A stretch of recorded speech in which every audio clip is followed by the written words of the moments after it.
Ladies and gentlemen, legendary Batman producer and the boy who loved Batman himself, we'd like to welcome to the show Michael Uslan. Thank you so much for joining us on the show today.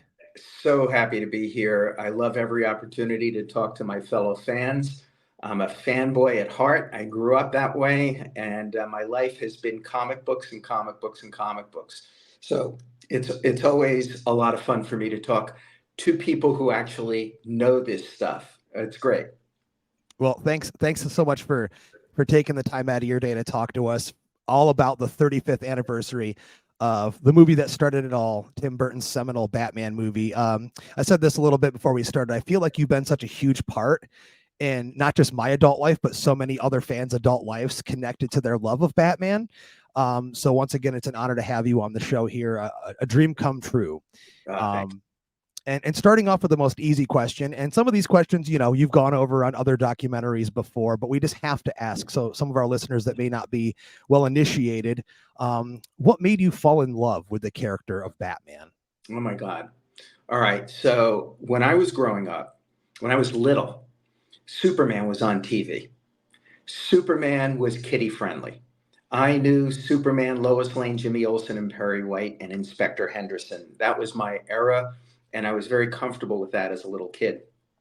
I remember distinctly when my older brother Paul put me up on his shoulders to pick out a comic book from a rack at a candy store that went from floor to ceiling, and I saw my first issue of it was Detective Comics, and it was a picture of a Batmobile that looked like an assault tank, and it was just dark and scary.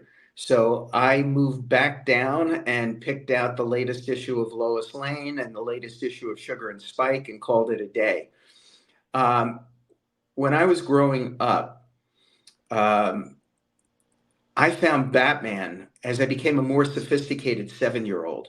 I found Batman to be the hero I could most identify with because he was human. That's the most essential quality of the whole thing, that he was human. And that's what enabled me to relate to him more than Superman, later on the Hulk, even Spider Man.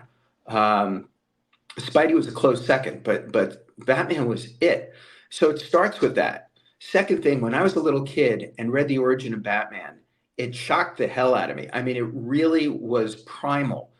I had never thought of my parents dying or my parents being murdered or my parents not being there. And that just hit me like a ton of bricks on an emotional level.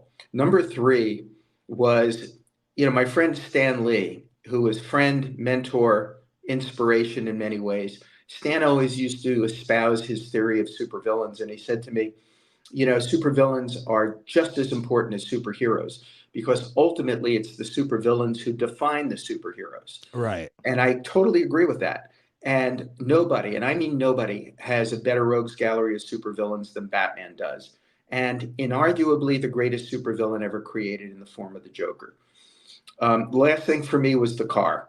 I mean, maybe it's a guy thing. I don't Right. know. Yeah. But the car was like really, really magic.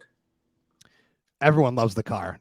Even that's the one thing from Batman Forever when he says chicks dig the car. It's perfect. It's the right line. It means a lot. Yeah, it Um, was the right line. I could have done without it. I could have done without it in all seriousness, but that's a can of worms we can open up at a later date. Sure. Um, Next, I know this has been covered on pretty much every documentary you've ever been involved with, including the recent, very amazing Icons on Earth Batman series, which Oh, thanks. bravo to that, by the way. I've absolutely loved it. I know a lot of fans are really sinking their teeth into that. But if you could just take us back to humor us to the moment when you first decided it was your life goal to produce a dark, gritty, and serious Batman movie, was it truly like one of those light bulb over the head moments where it just came to you? Yes, it was an epiphany. And it happened on a cold January night in 1966. And, everything has to be set in the context of its time. So you have to understand that as a teenage fanboy, and I was one of the early people involved in the building out and organization of comic book fandom. So I was learning about the golden age of comics. I had an incredible opportunity. Twice in my life, I met Bill Finger. And Bill Finger told me how So Batman amazing. was created. I may be one of the only people left standing today that actually met and talked with Bill Finger. Um, I knew Bob Kane. I met Bob Kane. Jerry Robinson became a mentor and friend. And those three guys, more than anyone, were responsible for the mythos that was created of Batman, the story. So when the Batman TV show came on the air, I was so excited. I'd been waiting for months for this to happen. And 20 minutes in, it hits me. Holy shit, this is a comedy. They've made a joke out of Batman. And the whole world is now laughing at Batman. And that's what killed me. And that was the moment I said, at the end of that first episode, somehow, someday, I've got to show the world the true Batman. The Batman created in 1939 by Bill and Bob as this creature of the night stalking demented villains in the shadows. That was the beginning. That was the vow. Like young Bruce Wayne once made a vow. I made a vow that night. The next important thing that happened was I was in college and I had just started writing for DC Comics. I wrote 2 issues of The Shadow for Denny O'Neil. And Julie Schwartz, the editor of Batman at the time, read my Shadow script, my first Shadow script. And he stopped me in the hall. He goes, "Hey, kid." He goes, "I read your Shadow script." And I said, "You did, Julie?" He goes, "Yeah." He goes, "It didn't stink." I go, "Oh, thank you. Thank you so much." He said, "How'd you like to take a shot at writing Batman?" And I still get the chills every time I say that. So the first issue of Batman that I wrote with my junior woodchuck buddy at DC, Bob Brozakis, it came out in Detective Comics number 460. And when it came out, and I'm looking at it, admittedly the tears, I said, "Oh my God, this dream I had since I was 9 years old to write Batman comics has now come true. I don't have another dream. I need a new dream. Oh my God." And it took me 10 minutes to remember back to that vow in 1966. And that was it. I said, okay, now I'm going to find a way to make dark and serious Batman movies and show the whole world what the real Batman is. And that was actually the 2 parts to the process that start me on what I thought was going to be a road to doing a movie. I didn't think about it being the road to being a career. And I certainly never thought about it the role that would absolutely define the rest of my life. It's so amazing to hear you talk about this stuff. Just knowing the history and what it took for you to make this happen. Moving very fast forward, you purchased the rights. We know a little bit about, the behind the scenes of everyone turning it down. But once Warner Brothers finally agreed to take it on and greenlit the Batman project, we've heard that it took almost 8 or so years for it to actually come to fruition. What do you think it was about Tim Burton that really set himself apart from the other directors that were previously involved that actually got the movie off the ground? Great question. And I'm not usually asked that question. That's a great question. So thanks to Roger Birnbaum, who was an executive over there at the time, Roger said, I got something you got to see, and I got a kid you got to meet. I go, "Well, what is it?" He goes, "I'm setting up a screening at Warner Brothers for you of the fine cut of this movie called Pee-wee's Big Adventure." He goes, "See it, call me." I saw it, and I got back, and I said, "My God, I have never seen such a unique combination of direction and art direction in my life. This was stunning." He said, "I'd like you to meet him and talk to him about Batman." So 3 lunches were set up for me with Tim. And luncheon number 1 was critically important. And not just about meeting him, it was about ensuring. And I was surprised he was not a Batman fan. He was not a comic book kid, which shocked me because he was a Disney animator. I just assumed he would have been. My number 1 mission was to not give him the source material, but to keep him away from the source material of the goofy, silly, campy stuff. And then secondarily, to make sure he got what I consider to be the right source material to begin to pull together whatever his vision would be for this movie. So what I actually gave him were copies of Detective 27 through 38, which was the first Batman, the origin of Batman, the origin of Robin. And I gave him Batman #1, introducing Joker and Catwoman. I gave him the Denny O'Neil, Neil Adams run on Batman from the 70s, including a guy who just doesn't get the credit he deserves, the artist Irv Novick, who starting in 1969 really helped reintroduce the Dark Batman into DC Comics. And then I gave him the run by Steve Englehart and Marshall Rogers, which I thought was one of the most interesting, beautiful, highly stylized versions of Batman. And he digested that, but I kept him away from the Genie Batman and Bat Baby and Right. Bat Ape and Bat Robot and Zebra Batman. So in the second lunch, we talked and I had to answer a lot of questions and everything. By the third one, I knew this was the guy. This was absolutely the guy. And we needed somebody who was willing to break conventions and break tropes that had existed, because we were going to set out to do something revolutionary, which was the first ever dark and serious comic book superhero feature film. And if you'll allow me to go on, there's one part of this that I think is essential. Tim ultimately came up with what I always call, quote unquote, the big idea. And the big idea, he told me one day, if we're going to do the first ever dark and serious Batman movie, this movie can't be about Batman. And my reaction was somewhere between apoplectic and horrific. Oh, I bet.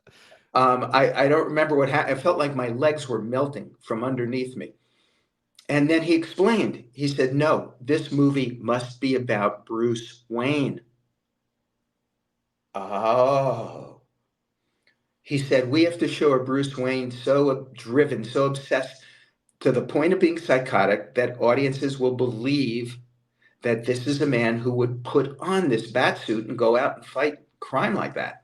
He said, you've got to remember, the vast majority of the world has probably never read a Batman comic book before. They probably never read a comic book before. We have to convince them. We have to make them believe. And his corollary to that was that we must first, from the opening frames of this movie, introduce Gotham City and make them believe in Gotham City. It's the third most important character in the movie next to Batman and the Joker. He said, Michael, if they don't believe in Gotham City up front, they will never believe in a Batman and a Joker. And he was right. And unquestionably, that big idea changed Hollywood forever. It changed the comic book industry. It changed the entire world's perception of comic books and superheroes. Stan Lee told me point blank at lunch one day that there would have been no successful Marvel Cinematic Universe without that first Batman movie, because it was Tim Burton's big idea as expressed in that movie that made the light bulbs go off at Marvel and go, oh my God, this is what we need to do.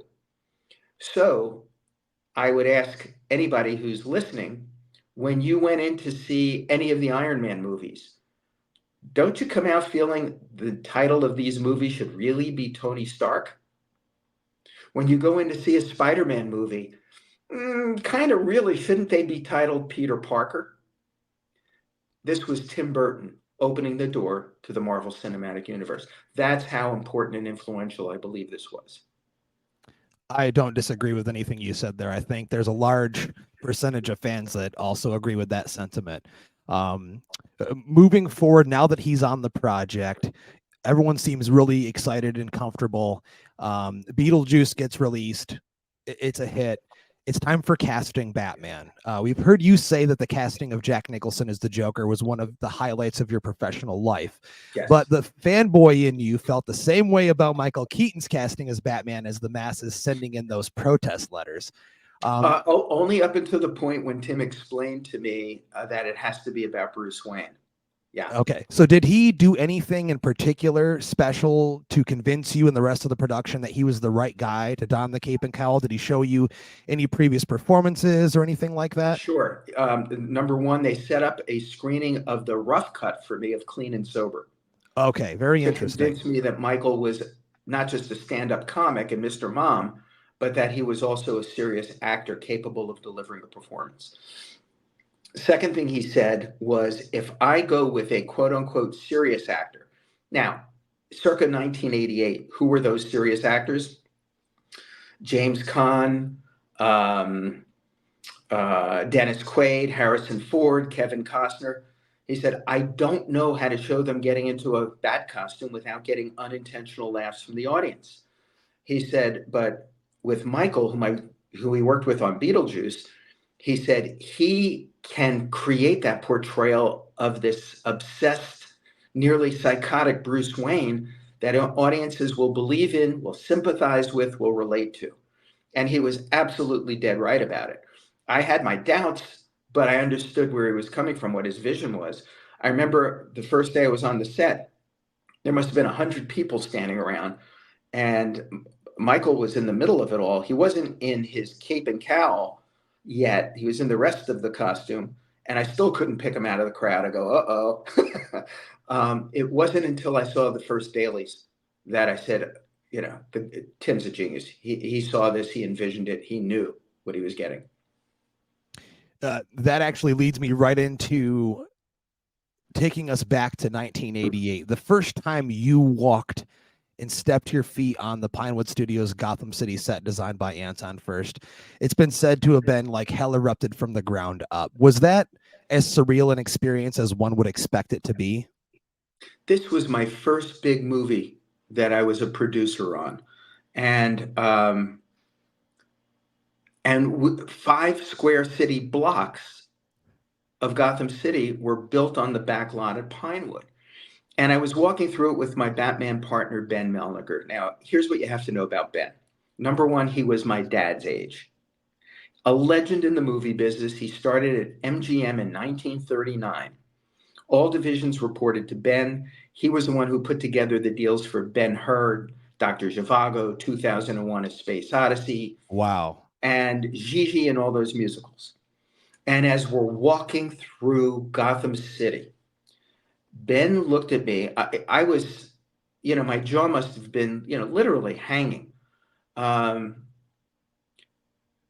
I guess it's the closest thing I would have pictured to somebody dying and arriving at the pearly gates, Wow.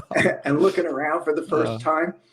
Ben turned to me and he said, Michael, I never thought in my lifetime I would ever see sets more spectacular than Ben-Hur. He said, Michael, this is more spectacular than Ben-Hur.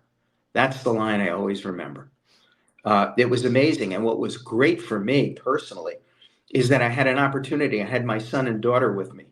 And my son was 8, my daughter was 4. And Andy Smith, the stunt driver, took them through Gotham City in the Batmobile.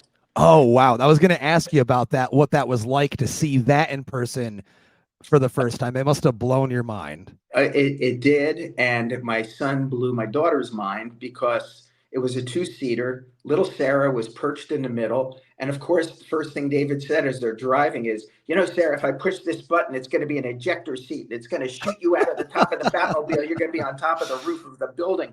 I don't think my daughter has sat in the front seat of a car ever since for the rest of her life. But it was an amazing experience for them. And by the way, and this is not an endorsement, this is just a statement of fact. We all went to a special event having to do with the opening of the Flash movie, and Warner's brought back the original Batmobile from '88 in Pinewood. And they had it there. And I was there with my 2 kids who are now adults and their 2 daughters, my 2 granddaughters.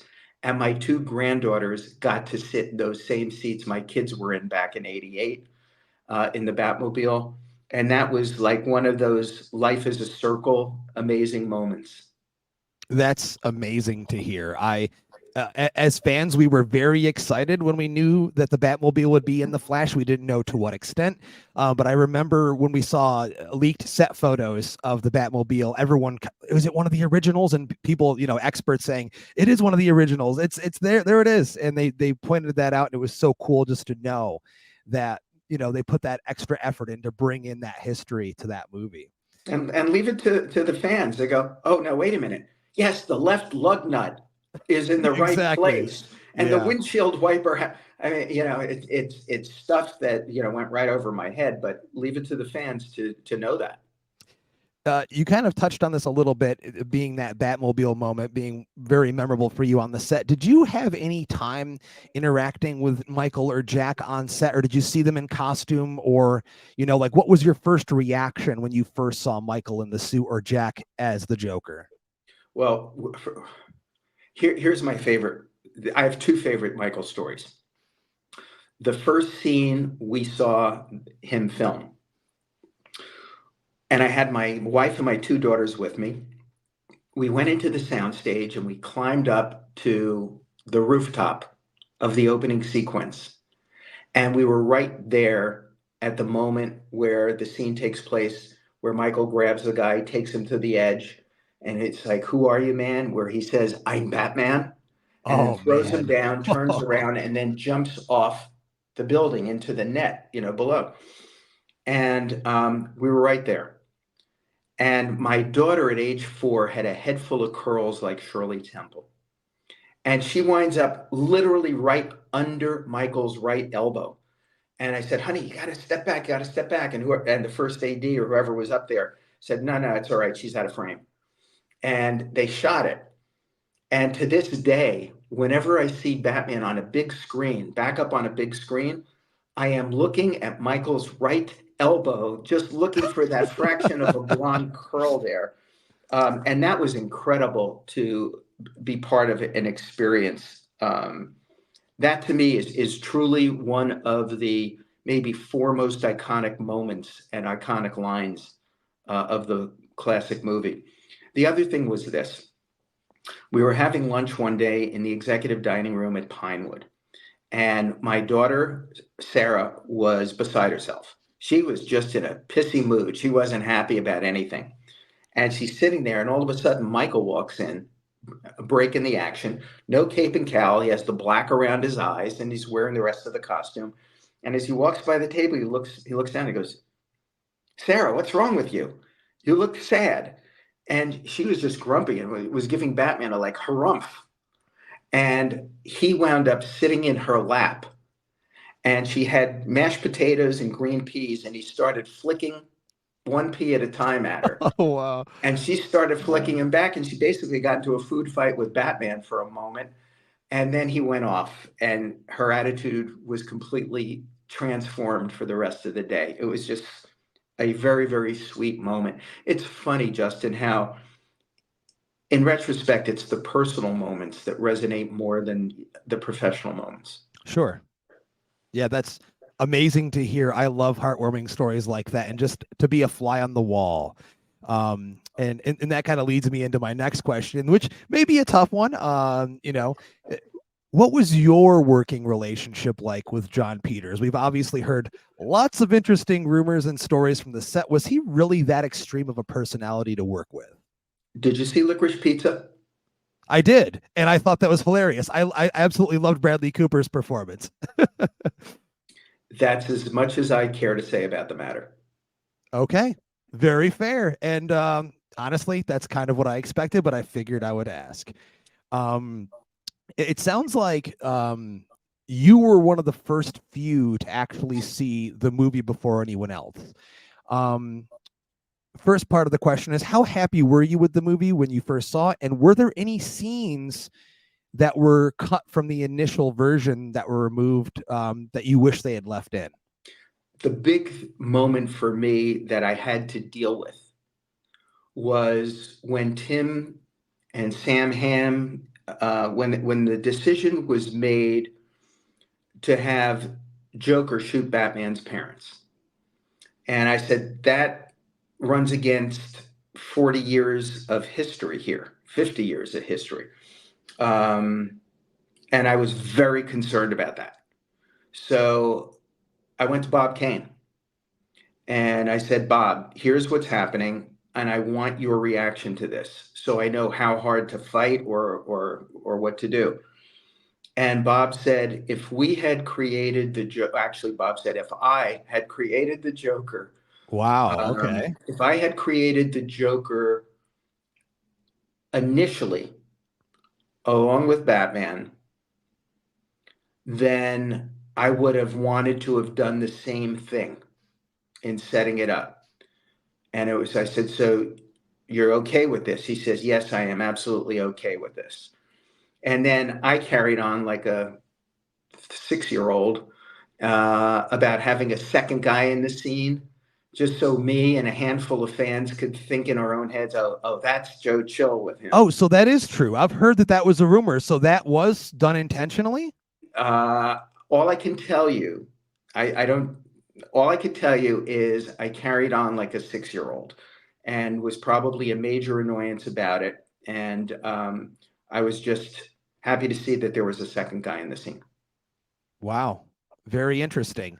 I bring up deleted scenes and such because I'm sure you've seen the great Carl Newman, Ballet Bat, the man that did all the very fluid moments as Batman in the film. He's come into the fold in the fan community and been a huge part in connecting with fans. I've had him on the show as well.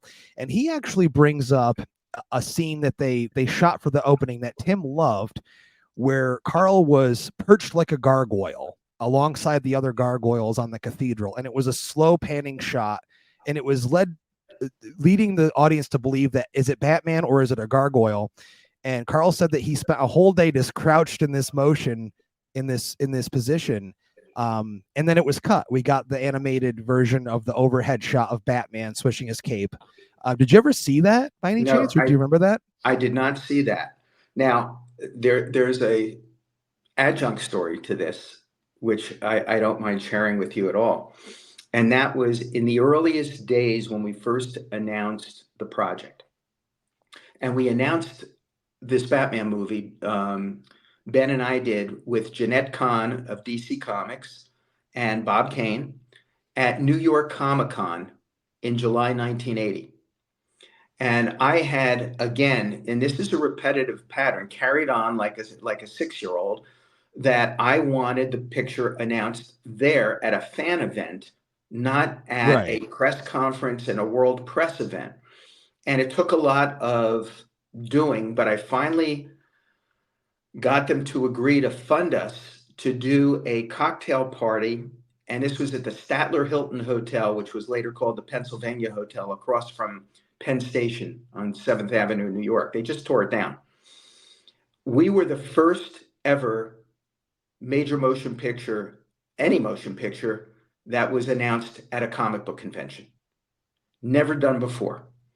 And it was fantastic. And we arranged to have the bat signal shown on the Empire State Building that evening. That's amazing.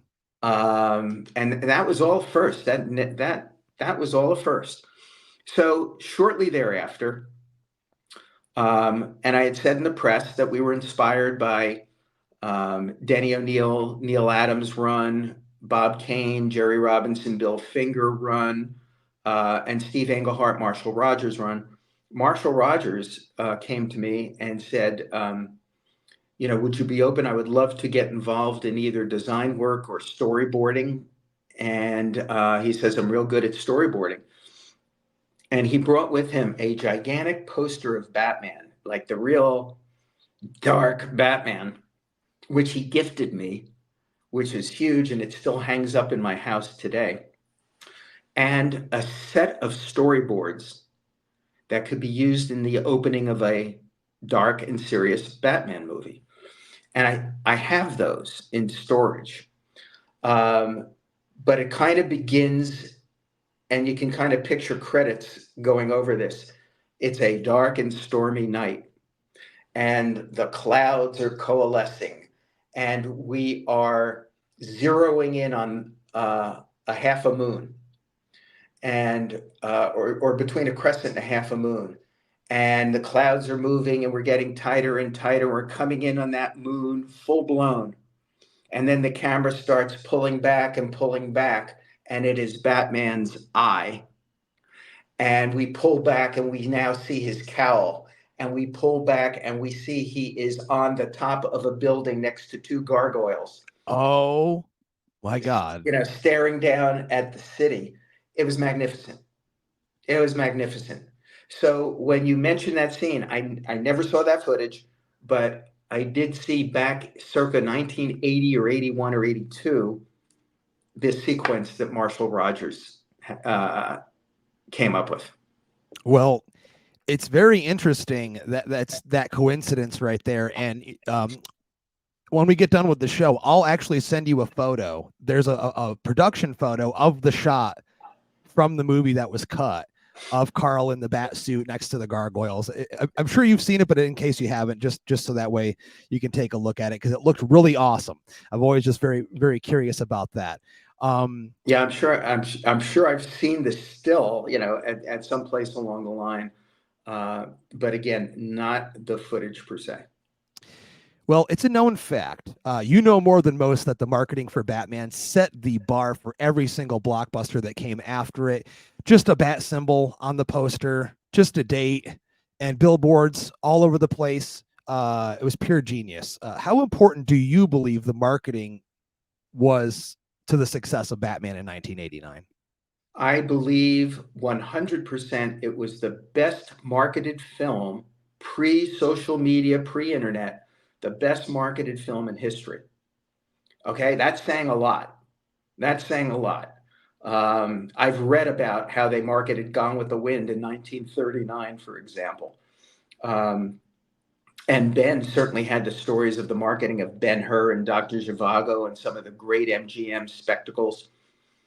But nobody had ever advertised a major motion picture, any motion picture before, without the name of the picture being on the billboards and the posters. And those initial billboards and posters just had the gold oval with the black bat, and all it said was June 23rd. But mystically, everyone seemed to know what was coming. And they suddenly appeared all over. In major places, there was a gigantic billboard like that in Times Square, on the Champs-Élysées in Paris. The buzz that was created, but it wasn't enough, because there was this incredible backlash against both Michael Keaton and Tim Burton. We were inundated with cries from the press, from radio, from TV. Again, in the pre-social media days, we were being fried, we were being crucified. That, oh my God, you awful people, you are going to duplicate the campy, silly, funny comedy Batman again. Oh my God, you've got Mr. Mom being directed by the director of Pee-wee's Big Adventure. What are you doing to our hero? So Warner Brothers had to rush out an initial trailer, and that thing turned everything around. It was that initial trailer that convinced audiences around the world, like, oh my God, this is not what everybody's been signing petitions about, or what the Wall Street Journal executed us publicly for. And it's happened at virtually every movie since. You have this negative backlash before anyone has seen it. Oh, you're going to destroy Batman. Oh, you're going to destroy the Joker. How can you hire a gay cowboy to play the Joker? If Heath Ledger is going to do it, it's going to destroy the character. Until they see it. And then they never want anyone else to play the role. And it happened again with Ben Affleck. It happened again with Robert Pattinson. It happened again with the Joker movie. Poor Todd Phillips, who's a freaking genius, did this masterpiece of great cinema. And it was being attacked left and right by people and sources and media that had never seen it. Oh my God, it's going to glorify gun violence. Well, what it did was it showed the world like a mirror to its face. You better look at yourselves, world. You better look at yourselves, society, warts and all. That if you are polarized And if you have a lack of civility, and if you are all just talking at each other rather than with each other, if you are ignoring issues of mental health, that's going to be tied to gun violence, and you've got a mess on your hands. And it was the exact opposite. And of course, then once the movie came out, it was recognized, heralded, and did about $1.1 billion just at movie box office. So, it's been a repetitive pattern that's taken place. My position is very simple. Not only does every fan out there have a right to criticize a superhero movie, they have an obligation, a responsibility to criticize it once they see see it. Yeah. Yeah, I That's agree. all I say. I was, Michael, 5 years old, and I remember the summer of '89 like it was yesterday. It was a time for me where I kind of grew up a little bit. I fell in love with cinema. It's very near and dear to my heart. Batman is the movie that got me into everything that I'm into. Batmania was running rampant. The symbol was everywhere and it was contagious. Do you believe we'll ever see a cultural event connected to a movie like that ever again? I spent 2.5 years working with Dick Clark. Do you remember Dick Clark? Of course. New Year's Rockin' Eve, American Yeah. Bandstand. He was the face of music, of rock and roll for decades in our industry. I worked for 2.5 years and co-wrote Dick Clark's The First 25 Years of Rock and Roll. And I said to Dick in one of my questions when I was interviewing him for the book, I said, will we ever see anything again like America experienced with Frank Sinatra, then with Elvis Presley, and then with the Beatles? And Dick said, I do not believe we will ever see that again. And I said, why? He said, because the audience is continuing to become more and more fragmented.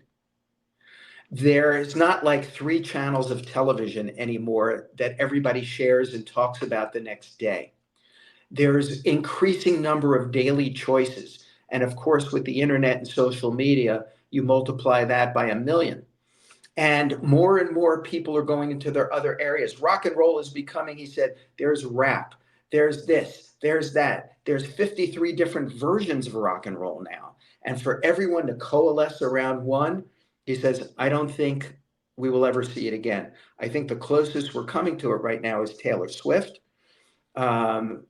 But he said, I don't think we'll ever see it again. I have a tendency to believe that with the movies as well, for the same reasons Dick was espousing about music.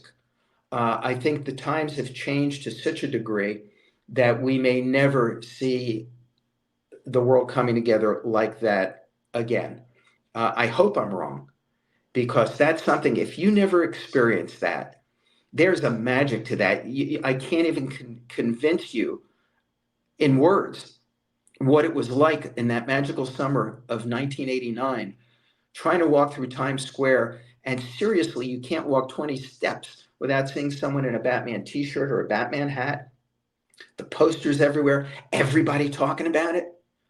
I honestly don't think we'll see it again. Barbie and Oppenheimer, that Barbie thing, that was a phenomenon.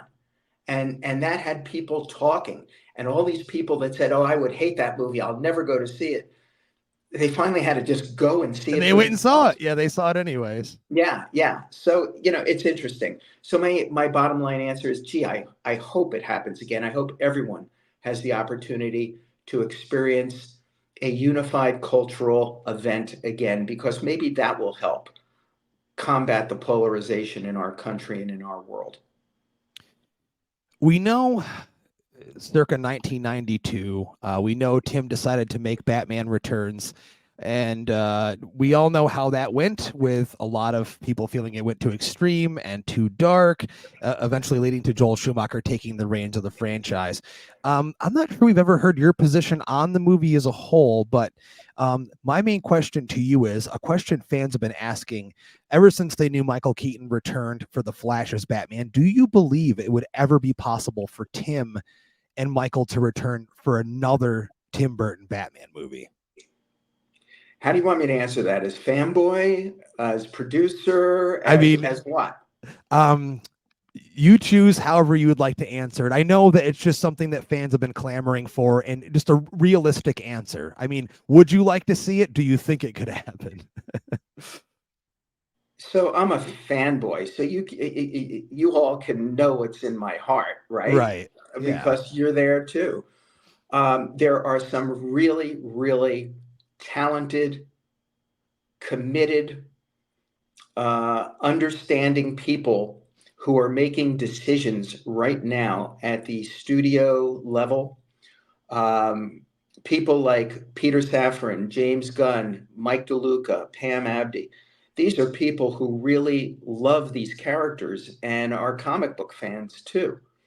And we all have to give them a little rope, give them a little time to make the right choices and to do what's on the right path. And it also involves creative people at different points in their career wanting to do different things at different times. So I think we all have to sit back and give them the chance to put their mark on things and trust their Sure. judgment. Sure. Um, I have just a few questions left. I know we're low on time here.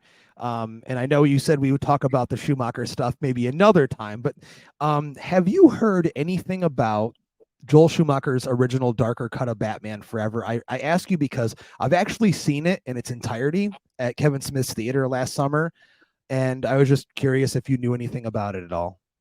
I mean, I saw dailies, so I saw scenes and I saw images, more images than scenes, that were not all incorporated into Joel's final cut. Um, Look, Joel Schumacher was one of the nicest people I have ever met in my life. He was a fine person with good intentions and lots of talent. And he was operating under orders back then to make the franchise lighter, brighter, more kiddie and family friendly. And I had deep concerns because it can't be about the toys, it has to be about the story and character development. And when you start listening to licensees who deserve the attention and you have to be responsive to them. I mean, they're making commitments, and you have to listen to them. But at the end of the day, we're making movies and great movies. How do you make a great movie? 10 reasons, 10 factors that make a great movie. Number one, story. Number two, story. Three, story. Four, story. Five, story. Six, character. Seven, character. Eight, character. Nine, character. 10, story. So you can't let the tail wag the dog. And if you are mandated that, oh, you need two or three heroes, two or three villains, each one has to have two or three costumes, two or three vehicles, something's going to be cut. And ordinarily, that's plot or characterization, character Right. arcs. Um, and my philosophy has always been get filmmakers who you believe understand, know, and love a character, who have a vision for a character that you believe in, and then let them go out, be supportive as all possible to go out and make great movies. And if you make great movies, you'll sell toys anyway. So I think that's a lesson learned from Joel's era and the studio's error. Um, but he shouldn't be left out to dry as being the person responsible for that. He did take responsibility for it, and there's a couple of things that yes, he should have taken responsibility for, but overall, um, you know,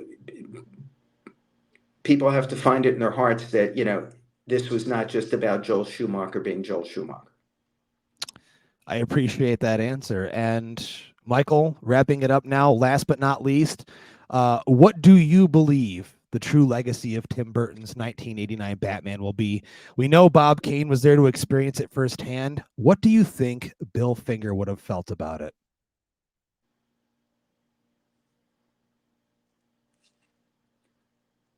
I think Bill Finger would have smiled.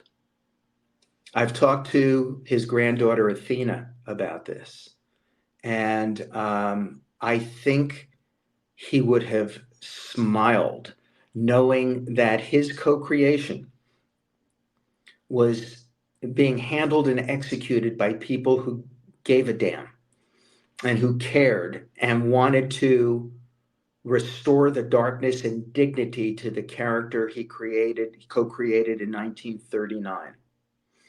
And I think they would have been very, very appreciative of how the Joker was executed, that he wasn't simply the clown prince of crime, he was also a homicidal maniac. I think that's very important. It was Bill Finger who made the decision that we're going to move Batman out of New York and we're going to create a fictional city for him that he can operate in. It was Bill Finger who couldn't come up with a name for the city, so opened up a New York telephone book and did one of these things and pointed to something on any page and wound up naming the city after Gotham Jewelers in Yonkers. And to see Gotham City brought to life the way it was, to see a comic book superhero movie, a comic book movie being given the respect that it deserved in terms of its budget, no longer a 1940s movie serial operating on a string and a half. Right. Being given the respectability, being marketed around the world. I think he would have really loved it, and I think felt honored by it. I believe that. As I said, I met him twice, and I have maybe the only autograph of Bill Finger that's extant. Wow, But that's amazing. That's what I believe. Yeah, you can see it actually. Here's a quick plug. Stan said, "Always getting the plug, Michael." My memoir, The Boy Who Loved Batman, published now in trade paperback, available through Amazon and BarnesandNoble.com. It reprints the picture I got at DC Comics of Superman that they were handing out, that I then went around the DC bullpen when I was 13 years old and sat and chatted with Bill Finger there, and Bill signed that picture. So it's reprinted in my book. You can see his signature in that. Absolutely amazing, Michael. And I know you're strapped for time, but we just wanted to thank you once again for coming on the show and helping us celebrate the 35th anniversary of, in my opinion, what is the greatest Batman movie ever made. It's very near and dear to our hearts and our listeners' hearts. So thank you so much for taking the time out of your day just to chat with us and tell us all these amazing stories. It means so much to us. It's really been my pleasure. And any fans out there, if you're in a city, and it's on a world tour now, where the movie is playing back up on the big screen with a full symphony orchestra, it's amazing, on stage doing the soundtrack to it, don't miss it. It's not just seeing the movie again, it's a brand new experience that will give you the chills. I absolutely agree. I got to see it when it came here in DC, and boy, was I blown away. Definitely don't miss that. But thanks again, Michael. And until next time, we're the Epic Film Guys. Thanks, Justin.